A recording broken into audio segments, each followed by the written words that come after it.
afternoon, everyone, and welcome to a new frontier in topic time history.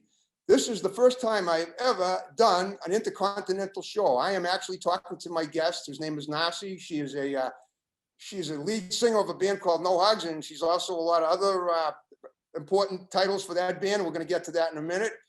She's in Athens, Greece, if you see on the split screen there, but as usual, but before I get there, I got to read these great underwriters, and then we will commence with the utterly new frontier of topic time history. So here we go. We got Beach Arm Gift Shop in East Bridgewater. We got Lynch's Towing, Auto Cycle and Truck Center in Brockton, one number for towing, one number for projects. We got Smoke and Ashes Tobacco Stores in Whitman, South Weymouth, Hanson, Abington, Pembroke.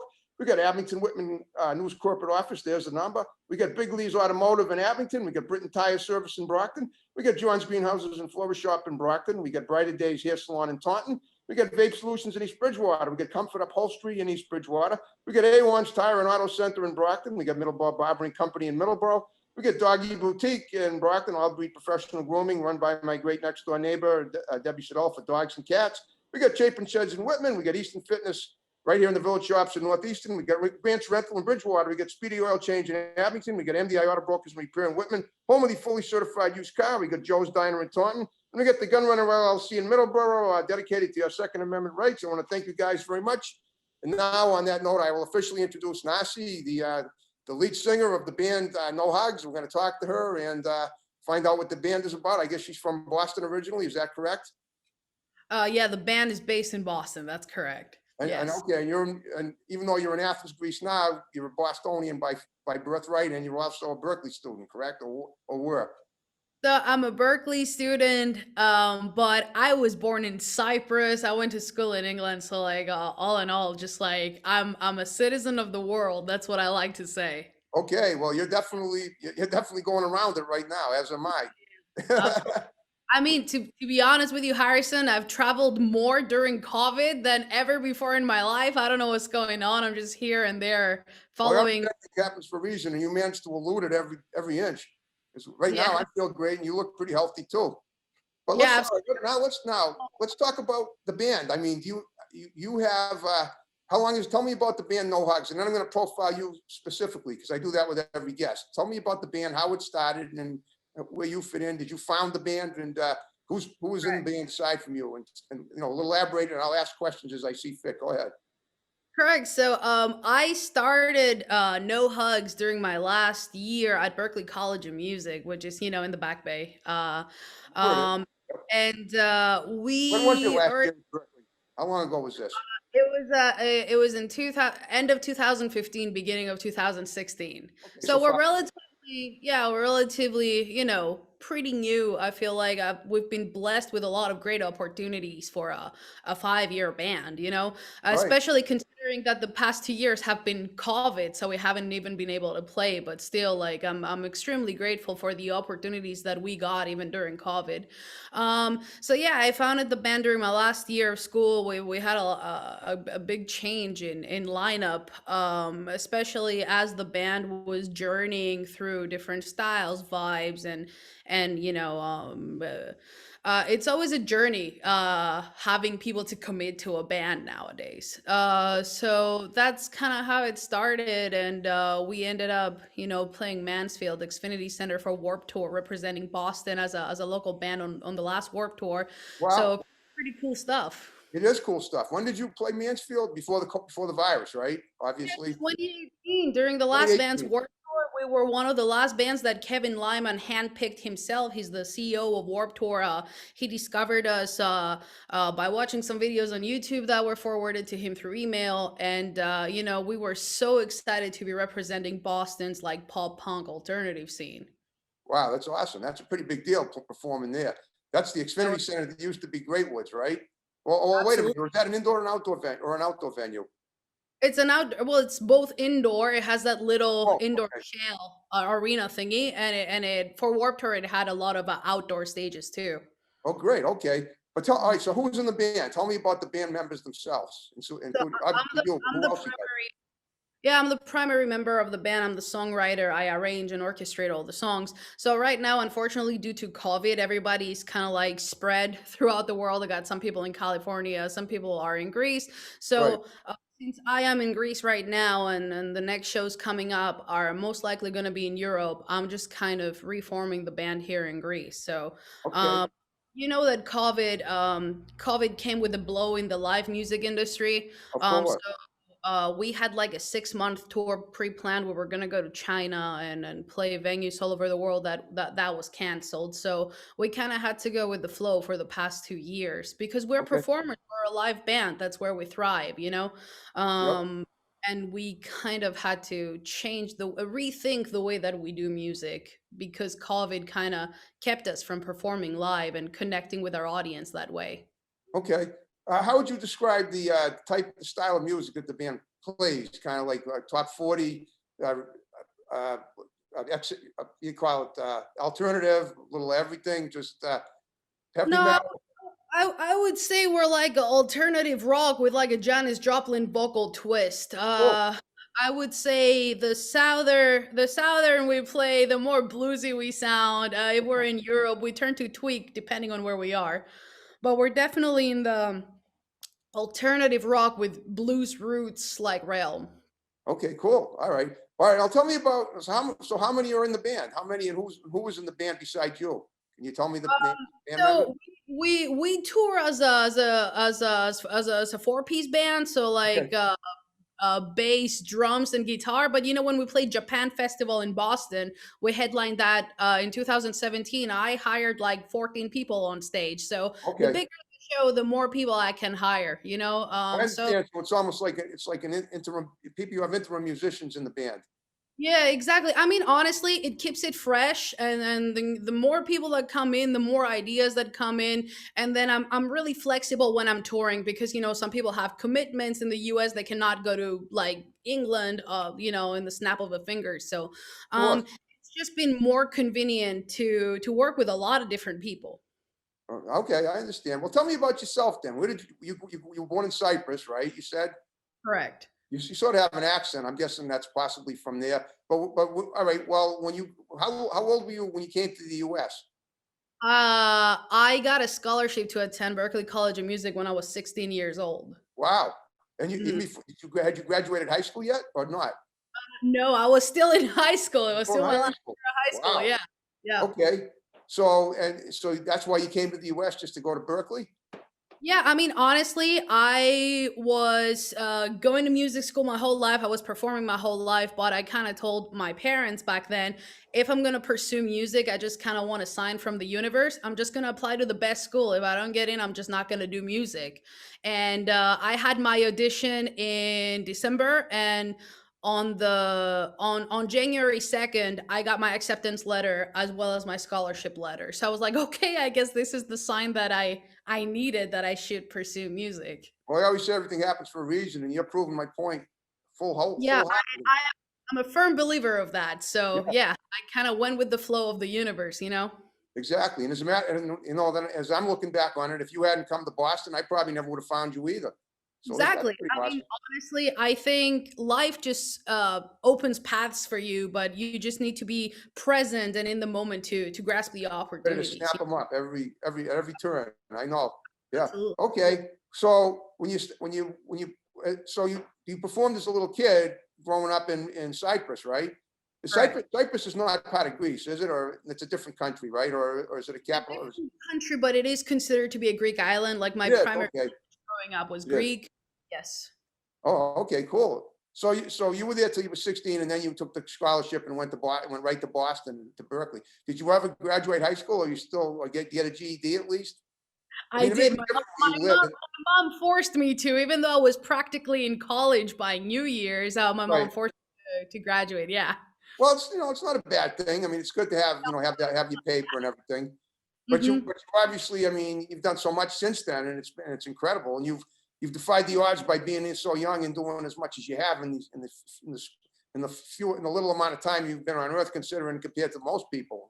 Hmm. And Hmm. all right, in terms of the people at Berkeley, have you?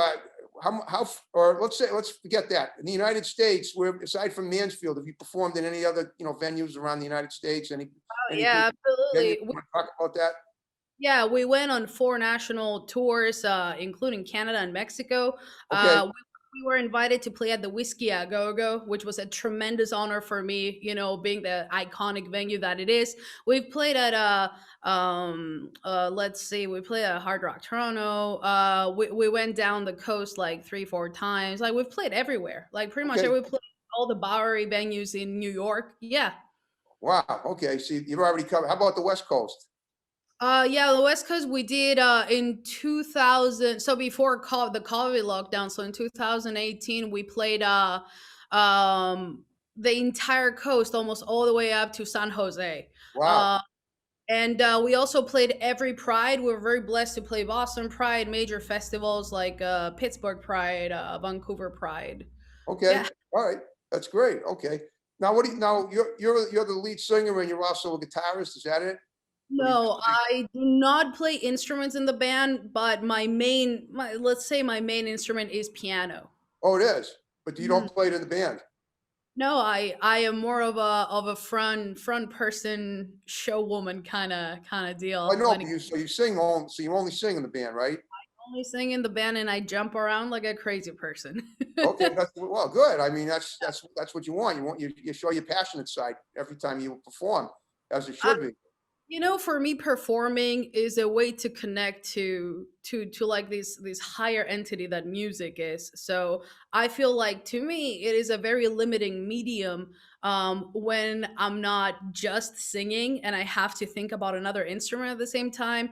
However, when we played the Freddie for a Day show, which was a tribute to Queen, and we did the big songs like Bohemian Rhapsody, We Are the Champions, I did play piano, and I gotta tell you, I that was a great experience. I can But imagine it must have been. Wow. it's not something that I like to do in the band. But my band members are always like, Narcie, play piano, play piano. I'm like, I will sometimes, but I don't want to do it for the entire set. Well, you got to be well when you're doing a Queen tribute. That's the only way to go. I bet you Absolutely. probably I can close my if I close my eyes, I can just imagine you dancing to "We Are the Champions." That's a fun song to dance to. I mean, that was a great event all in all because it was for Freddie for a Day, which is a foundation that Brian May set up for AIDS. Right. Um, and when we were picked to headline the show, it was at Orpheum Theater in Cambridge. Wow. It was just an honor. I'm like, guys, if we're gonna do Queen, we're gonna do Queen right. We're gonna be a four Exactly. piece. I'm a piano. Yeah. Okay. That's good. Are there all are there, now most of when you perform when the band performs are there male and female members of the band? Well, so for the past 2 years, we had an all-female lineup. It just Okay. happened to be so. But I don't like to discriminate people based on their gender. I feel No, I like know you don't. I'm just wondering, but I don't know who the people are in the band except you. That's what I'm trying to find out. It yeah, sounds I like mean, you got a lot of whole different people in the band. And, yeah, it and is a whole lot of different people in the band. I did enjoy having an all-women lineup, but at the beginning it was 5 guys and I. So, you okay, know, it really depends. I like to hire people based on their talent and their merit and their passion for live music. okay, and speaking of hiring people, how do you go about finding new musicians? What do you have like auditions at certain Yeah. theaters that you rent out? Is that it? Almost like auditioning for films, except that this is auditioning for your band. Yeah, exactly. I mean, we had audition for permanent members, and like I said, if it wasn't for COVID, I'd still be playing with the same lineup that I was before COVID. But I feel like I know I keep referencing this, but it's just the truth. COVID just like made health a priority, made surviving a priority. Like a bunch of my band members got kicked out of their apartments, like they weren't gonna care about a band, Of because course. the band was not performing. So I was like, guys, just we all got to figure our life out right now and Yep. let's focus on staying healthy. And I think mental health was such an important factor during this past 2 years, and it still is and it always is. But I feel like I had a lot of friends and a lot of people in my band that struggled so much with maintaining a healthy mindset that Right. I thought it was the best thing to for everyone to focus on themselves and making sure that they're taking care of themselves, myself included. Of course, you all have to be safe first, and then Well, okay, but now right now, at least in the United States, I don't know how it is where you are, but in the United States, the virus numbers have really dropped. It's incredible. I've been vaccinated. Most of the people, I mean, so many have been vaccinated now. People, things are getting back to normal. So how about you? How about for you and the band? How's that going, especially over there? I mean, honestly, I'm in Athens right now only because I got offered a pretty cool gig. I'm sound engineering for a live show that is kind of similar to The Voice in the States. It's on Okay. TV. I'm just kind of following the music. I've been finishing the album for the band.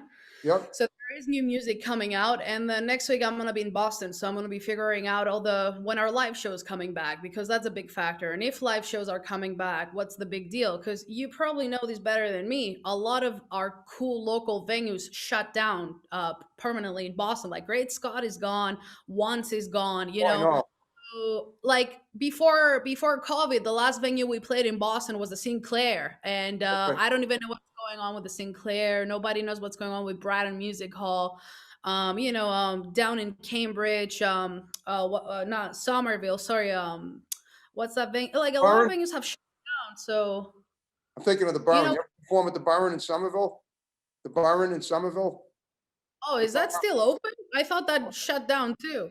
I don't know. Maybe I haven't heard that it did, but I know the guy that runs it because I did a show there once in Yeah, 2011. I was referring to Thunder Road. Thunder Road went Okay. bankrupt too.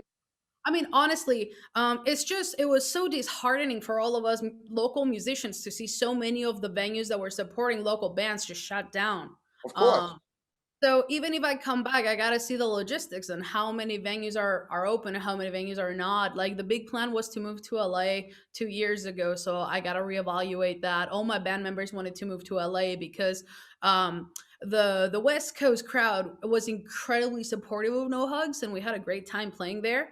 I still have to see what the logistics are because when you're a local band and you're putting a lot of the money in the tour out of your own pocket and your bandmates are investing into the tour out of their own pocket, it's not just as simple as do you want to play live. Like of course I do, but Yeah. there's so many things to factor in. Well, okay, I understand. That's going to be well. So what you need to do now is when you're coming back to Boston next week, right? Yes, Let's yeah, do- that's right. Yeah, Okay. yeah. Yeah. Well, have you researched the venues?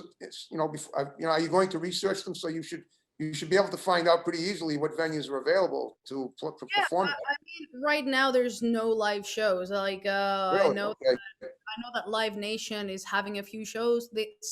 They said they're having a few shows in the summer. Like, I know Megadeth is playing or something, but Okay. still, those could get canceled last minute. Nobody knows. We're still in that uncertainty period block. Okay. Yeah, I know. Okay. Well, yeah. I mean, from what I hear, things are coming back, but you have to figure out, when it's.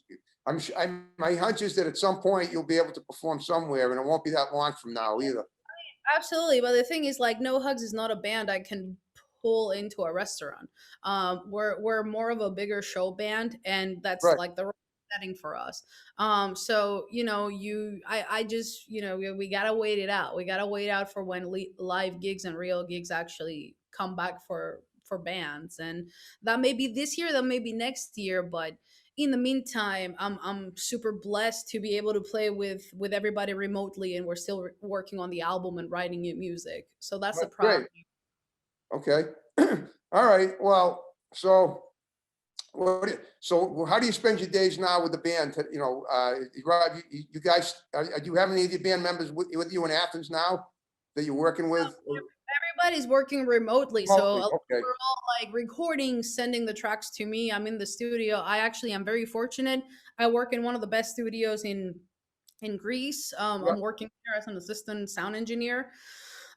So currently mixing the album and we have like two songs ready. I'm working with a really good buddy of mine who used to be the old guitarist of Trophy Wives, like Chris Piquet up in Rhode Island, and we're mixing things together. So at least we have technology and we can all kind of be together even though we're apart. Of course. Okay. It's Well, that's great. So, modernized band setting. It's not ideal, but it's what we have to work with right now. right. But the fact that, I mean, you seem to have all the bases covered knowing what you need to do. I've, Well, when I started the band in 2015, I was extremely young, which means that yeah, I'm lot of mistakes, and I've learned from those mistakes. And I think one of the greatest things that I've learned is if you want to do something, figure out a way to do something because nobody's going to do it for you. Right. Um, I came to the States extremely young. I didn't know anybody. The fact that I got acknowledgement from the Boston Music Awards and the New England Music Awards in such little time, again, it's such a humbling experience. And Of course. but it was all just a byproduct of so much hard work and so many hours of me trying to figure out what the way is, you know? Yep. Okay. No. Okay.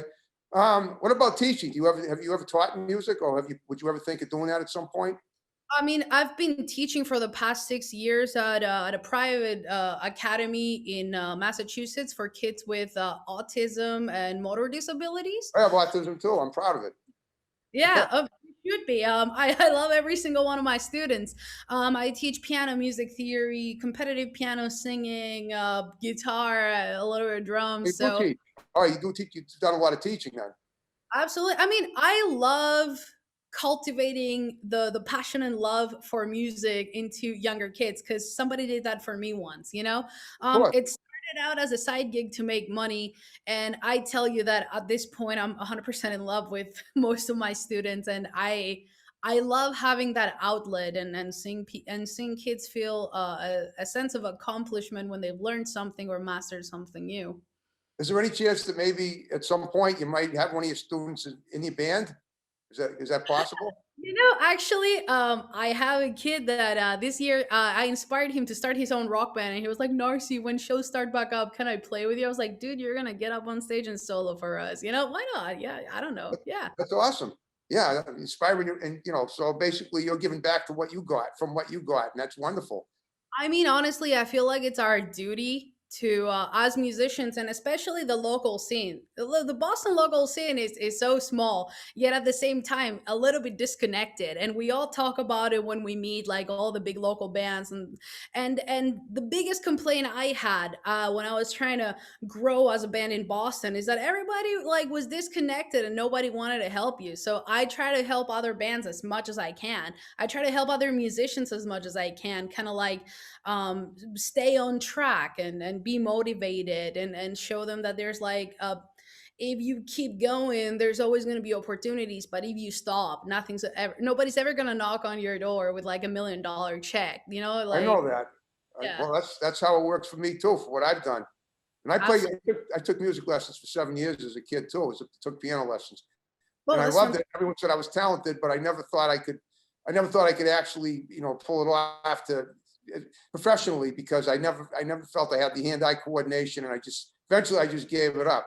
But I think we all have to find our calling, wherever it happens to be. We just, like you said, you have to get a sign from the universe, and that's exactly it. All right. Well, going forward, I yeah. want to tell me about what do you do you spend a lot of time writing new stuff for for the band upcoming?